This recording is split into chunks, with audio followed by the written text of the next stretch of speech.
നമ്മുടെ കയ്യിലെ രേഖകളാണ് നമ്മുടെ ഭാവി നിർണ്ണയിക്കുന്നത്.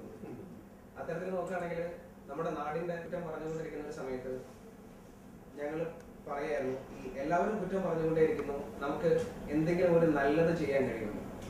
ഒരു വലിയ വാചകമുണ്ട്, നമുക്ക് അന്ധകാരത്തെ പഠിക്കാൻ പറ്റും, പക്ഷെ വളരെ കുറച്ച് പേര് തിരി കത്തിച്ചു വെക്കാനായിട്ട് ശ്രമിക്കാറുണ്ട്.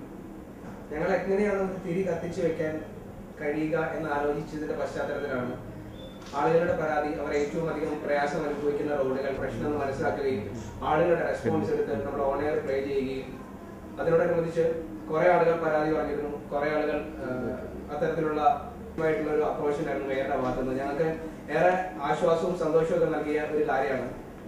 മേയർ വളരെ കാര്യമായിട്ട് തന്നെ അതിനോട് പ്രതികരിക്കുകയും നമുക്ക് എന്തൊക്കെ രീതിയിൽ അതിനുള്ള സഹായങ്ങൾ ചെയ്യാൻ കഴിയുമെന്ന് വെച്ചുണ്ടായി. ഞങ്ങൾ വിളിച്ച് പരാതി പറഞ്ഞ ആളുകൾ എല്ലാവരും ഞങ്ങൾ വീണ്ടും കോൺടാക്ട് ചെയ്ത സമയത്ത് അവർ പറഞ്ഞത് അങ്ങേയറ്റം നല്ലൊരു റോഡാണ് ഇപ്പോഴുള്ളതെന്നോ ഞങ്ങൾ പറയുന്നില്ല, പക്ഷെ നിലവിൽ സഞ്ചാരം നിങ്ങളിലേക്ക് എത്തിച്ചതിനും ഒപ്പം മേയറിനും അവർ ഒരുപാട് നന്ദി പറയുകയുണ്ടായി. നമ്മൾ അത് തന്നെ റേഡിയോ.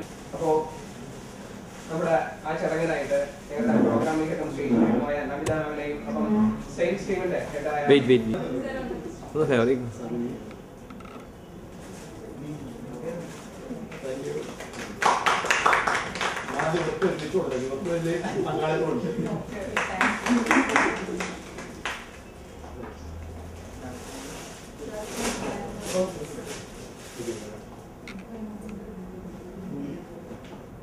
ആ വിമർശനങ്ങളെല്ലാം പോസിറ്റീവായി എടുത്തുകൊണ്ടാണ് ഞങ്ങൾ ആ കാര്യത്തിൽ ഏറ്റവും ശുഷ്കതയോടുകൂടി പ്രവർത്തിക്കാൻ ആരംഭിച്ചത്.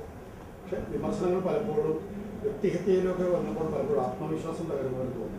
ആ ഘട്ടത്തിലാണ് സാധ്യതയോട് തോന്നി. അതുകൊണ്ട് തന്നെ റെഡ് എഫ്എമ്മിനോട് കൊച്ചി നഗരസഭ നന്ദി പറയുവാൻ ഞാൻ ആഗ്രഹിക്കുകയാണ്. ഇത്തരം ഗവൺമെൻറ് സമർപ്പിക്കുന്നുണ്ട്. അത് ഈ നഗരത്തിൻ്റെ വാഹന തിരക്കുകൾക്ക് അനുയോജ്യമായ നിലയിലുള്ള നിലവാരമുള്ള ടാറിംഗ് എന്നാൽ മാത്രമാണ് നമ്മുടെ നഗരത്തിലെ റോഡുകൾ കുണ്ടുമൊഴിയൊന്നുമില്ലാതെ പരിപാലിക്കാൻ സാധിക്കുന്നത്. അപ്പോൾ കൊച്ചി അർഹിക്കുന്ന നിലയിലേക്ക് റോഡ് നിർമ്മാണത്തിൻ്റെ സ്പെസിഫിക്കേഷൻ മാറ്റി നിർത്തിക്കൊണ്ട് ഒരു മെട്രോ നഗരം അർഹിക്കുന്ന നിലവാരത്തിലുള്ള സ്റ്റേറ്റ് ഹൈവേ സ്റ്റാൻഡേർഡ് ടാറിംഗ് ആ കൺസെപ്റ്റിലേക്ക് ഞങ്ങൾ മാറുവാൻ പോവുകയാണ്. അത് ഗവൺമെൻറ്റിൻ്റെ ഒരു സാഹചര്യം നടപ്പിലാക്കും. അങ്ങനെ കൊച്ചി വർഷങ്ങളായി കാണുന്ന ഉണ്ടാകണമെന്ന് ഞങ്ങൾ വിനീതമായി